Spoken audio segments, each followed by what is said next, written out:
شروع اللہ کے نام سے جو بڑا مہربان نہایت رحم والا ہے۔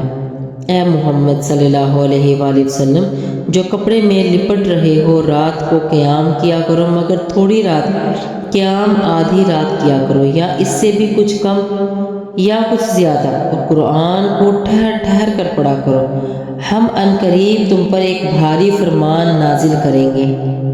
کچھ شک نہیں کہ رات کا اٹھنا نفس بہمی کو سخت پامال کرتا ہے،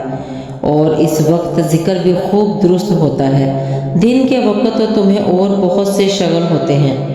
تو تم اپنے پروردگار نام کا ذکر کرو اور ہر طرف سے بے تعلق ہو کر اس کی طرف متوجہ ہو جاؤ۔ وہی مشرق اور مغرب کا مالک ہے، اور اس کے سوا کوئی معبود نہیں، تو اسی کو اپنا کارساز بناؤ، اور جو دل آزار باتیں یہ لوگ کہتے ہیں ان کو سہتے رہو، اور اچھے طریقے سے ان سے کنارہ کش رہو، اور مجھے ان جھٹلانے والوں سے جو دولت مند ہیں سمجھ لینے دو، اور ان کو تھوڑی سی مہلت دے دو۔ کچھ شک نہیں کہ ہمارے پاس بیڑیاں ہیں، اور بھڑکتی آگ ہے، اور گلوگیر کھانا ہے، اور درد دینے والا عذاب بھی ہے۔ اور جس دن زمین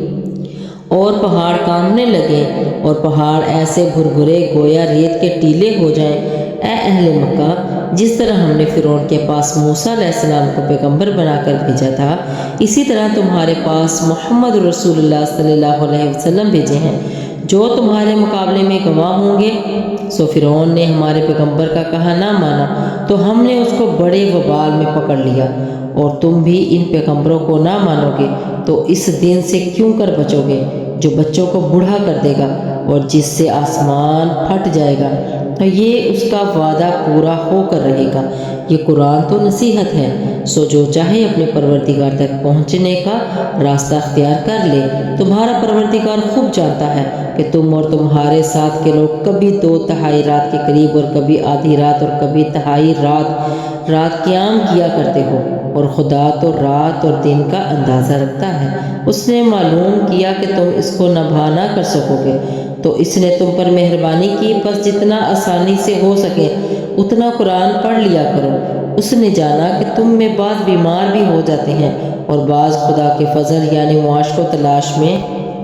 ملک میں سفر کرتے ہیں، اور بعض خدا کی راہ میں لڑتے ہیں، تو جتنا آسانی سے ہو سکے اتنا پڑھ لیا کرو، اور نماز پڑھتے رہو، اور زکوٰۃ ادا کرتے رہو، اور خدا کو نیک اور خلوص نیت سے قرض دیتے رہو، اور جو نیک عمل تم اپنے لیے آگے بھیجو گے اسی کو خدا کے ہاں بہتر اور صلے میں بزرگ تر پاؤ گے، اور خدا سے بخشش مانگتے رہو، بے شک خدا بخشنے والا بڑا مہربان ہے۔